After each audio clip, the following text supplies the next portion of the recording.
Hello there guys, amazing viewers and subscribers. So what is today's video going to be about? So just like I've done in the other Doctors, it's time for me to rank the 7th Doctor's stories.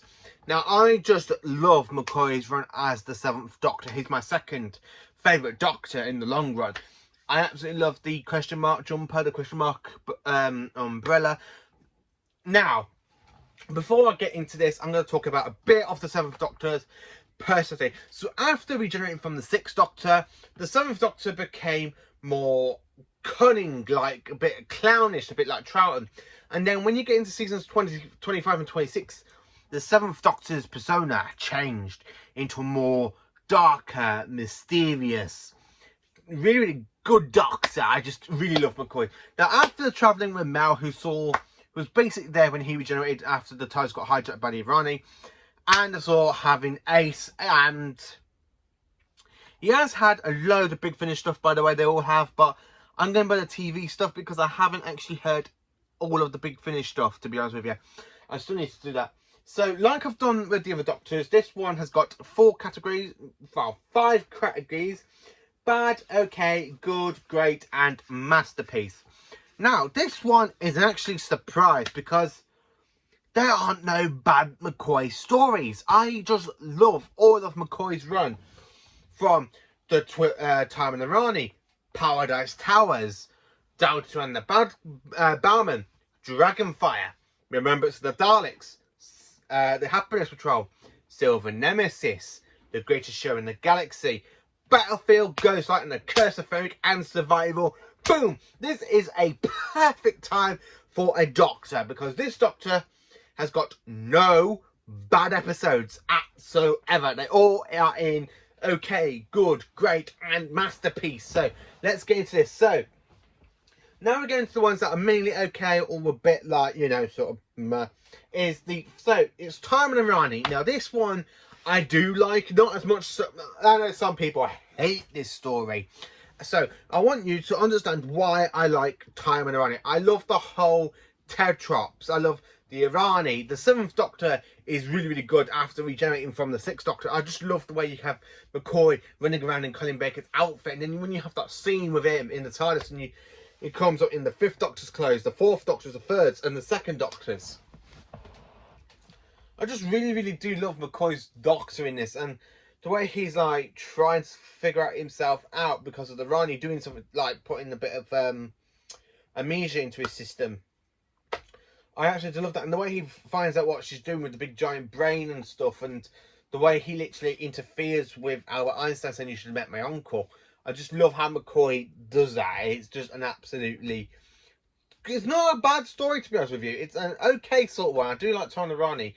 I'm quite looking forward to watch it in the Blu-ray, to be honest with you, season 24. Now, also in for okay is Silver Nemesis. Now, I understand that nobody likes Silver Nemesis, but I kind of enjoy it. I love it because, one, it is the last Cyberman story of Classic Run.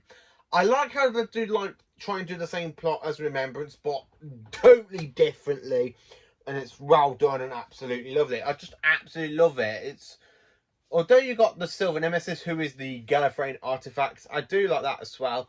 I just absolutely do like Silver Nemesis. I can't fault it. I mean, the Cybermen are brilliant in it. David Banks returns for the Cybermen for the 4th time, and he's absolutely brilliant as the Cyber leader. I just absolutely love that.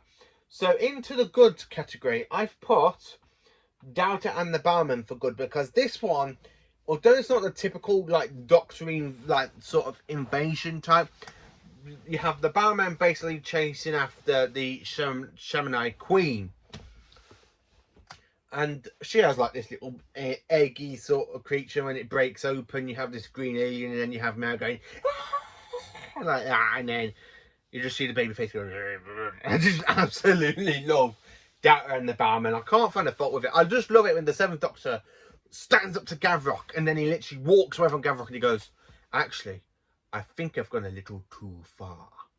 Then he just turns around and does that look. I just love the McCoy era so much. I actually love the 7th Doctor in this, and the way you have him under the flag, like with the white flag, I just love that as well.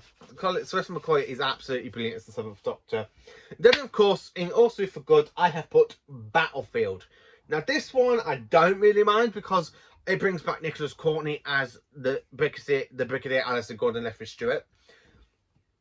You've got a whole new dimension, which I really think we need a sequel to it or a prequel, one or the other, because I absolutely love it. I love the whole destroyer creature, and when he goes to more going, "You must break me out of these chains," and she just goes, and he's like,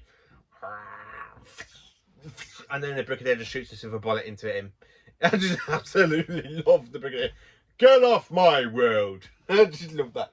Now into the great category. These are the ones I just absolutely love. So the first one, we've got the Happiness Patrol, which I've already done a review on. Same with actually, I need to do another McCoy review because I do like doing the story reviews. I love Happiness Patrol. It's just one of those great ones. The Candyman is a brilliant villain. Helen H, who goes, "Happiness will prevail," and that's kind of cool. I do like her. She's a good villain, to be honest with you. I like how the Candyman basically is like, he makes sweets out of dead people. I do like where he goes, "Welcome to the candy kitchen, gentlemen. I assure you, the honours all ours." I do hope so. I do like my volunteers to die with smiles on their faces. I just really do like Happiness Patrol. I love when Fifi dies at the end and Helen H just there crying. Fifi's her little mutt sort of dog that she sends down the sewers to try and kill the Doctor, Ace, and the little troll people. So next up, I've put the greatest show in the galaxy. Now this one, the Doctor goes to the psychic circus. Yes, this one, the Doctor fights against terrible clowns. And of course, what more do you need? You got terrible clowns, an ancient god sort of thing. What does the Doctor go do? He goes and blows up the whole tent. You have that wicked scene at the end of part 4 with Sylvester McCoy's Doctor just walking out of the tent, and the tent just like, and the Doctor's there, they're like, don't care, don't what. He just carries on walking. I absolutely do love McCoy for that. That's one of the best scenes. I just absolutely love the greatest show in the galaxy for that. I love the whole music and just the way McCoy just literally just walks out with the umbrella, like walking, and the tent just goes. I absolutely do love that scene. And of course, I've also put in great Ghostlight. Now, I do like Ghostlight. It's one of my favourite episodes from season 26. The Doctor takes Ace back to the haunted house where she visited when she was a child. I absolutely love the whole alien menace sort of this, like it's an alien creature sort of entity. It's like an entity sort of thing in the house where they manipulate and stuff, and I just absolutely do like that. I also have survival in great, because I do love survival. I like the cheetah people. I love the battle between the Doctor and the Master when the Doctor literally just about to bash his head in with the rock. I do like the Master in this as well, because the Master's not really so pantomime or whatever thingy-majiggy. He's actually quite good. He's actually manipulative. He's dark in the way he literally manipulates Midge, who got took over by the cheetah virus. And he literally tells him it's time to die at the end, like when he's lying down after the motorbike bit where the Doctor pushes Ace. He goes, "You fight your change completely forever." I just do like that scene. And I like the speech in this one goes, "There's worlds out there where the sky is burning, where the seas are asleep and the rivers dream. People's made of smoke and cities made of song. Someone is danger. Someone is injustice. Come on, Ace. We've got work to do." I just absolutely love that line. And that is a great way to end Doctor Who in the last story. So now we've gone into the masterpiece section. These are the stories I just absolutely love for the McCoy run. I can't find a fault wrong with them. These ones are just absolutely spot on. So first up, I put Paradise Towers. Now, growing up, I didn't used to like Paradise Towers. I always thought it was a bit of a dark, like, sort of weird sort of story. I always had it in bad, but I watched it a lot recently. And I've done a review for this one as well. And I used to hate it, and now I love it. It's a masterpiece. It just shows how much a Doctor episode can move up. I just absolutely love it. I love the cleaners. I like the kind of grumpy sort of caretaker. And he threatens to kill the Doctor, and then he goes to this creature in the basement going, "Have you been eating? Has someone been feeding you against Daddy? Yeah." I just love when he's like that. I do love the Paradise Towers. I like the whole crabby sort of thing when it's underneath the water, and then you got that kind of cowardly man, Prex, who gives his gun to Mal. Mal just like shoots the hell out of it. Next up, I've put Dragonfire. Yes, the very first story with Ace, with Kane. I love the bit with Kane where he literally finds out his home planet was destroyed by a supernova, and you just have his face going, like melting. I just absolutely do like that scene. I like Dragonfire. It's one of the favourite stories for season 24. Next on the list, I have put Remembrance of the Daleks. I just love Remembrance of the Daleks. This is my all-time favourite story from season 24. No, sorry, 25. Season 25. Season 24 was the other two stories. Now, this one I just love. You're in the middle of a Dalek sub war. You got the Imperial Daleks. You got the Renegade Daleks. You got a Dalek Supreme. You got a Dalek Emperor, which is basically Davros in like full Dalek get up. I just absolutely love it. And the way the Doctor tricks Davros into using the hand of Omega, and he blows up Skaro by using Skaro's sun to turn it supernova. I just absolutely love the 7th Doctor for that. I mean, this is when the 7th Doctor goes back, like, really, really dark. You see a darker side. We have never really seen a Doctor to blow up a Dalek ship, or even to go and blow up Skaro. It's just another dark moment for the 7th Doctor. I do like that. So, also, for great masterpiece, I put The Curse of Fenric. Now, this story keeps popping up everywhere on my channel. You most probably hear me mention The Curse of Fenric, or watch my review of The Curse of Fenric, or if you watch my 10 scary episodes, well, my 5 scary episodes of Doctor Who, you know The Curse of Fenric is my number 1. This one deserves to be the proper McCoy story, because if I was to do a proper ranking list of Sylvester McCoy, this will be my top 1, followed by Remembrance, the Daleks, and then, you know, so on and so on and so on. I just absolutely love the Curse of Fenric. It's just one of those favourite stories set in World War II. We've got Russians, you've got Nazis, you've got these Herefords who were humans. Well, they were humans that were basically changed because of the chemical that Fenric dropped somewhere, well, to try and change history, but the Doctor stops him. I just absolutely love the Curse of Fenric. It's just a really good thing, and Fenric is an absolutely diabolical evil genius. He's an entity, for God's sake. He's supposed to be unstoppable. The Doctor literally tricks him by using the King of the Herefords to kill him. So this is my list of my top of ranking the McCoy stories. There's no stories in bad. You got okay, you got good, you got great, and masterpiece. I just love Sylvester McCoy's run. I actually can't wait to meet Sylvester McCoy in real person in November. If I ever, because I'm going to meet him, I'm going to get him to sign season 26 on Blu-ray.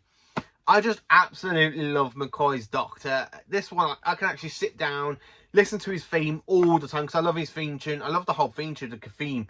I actually love the whole title sequence. I just love his whole run, to be honest with you. He's one of the best. Doctor Who didn't deserve to be cancelled, because it was getting better and better and better. I really wish we had a load more seasons of with Sylvester McCoy. 3 or 4 seasons with McCoy is what I want.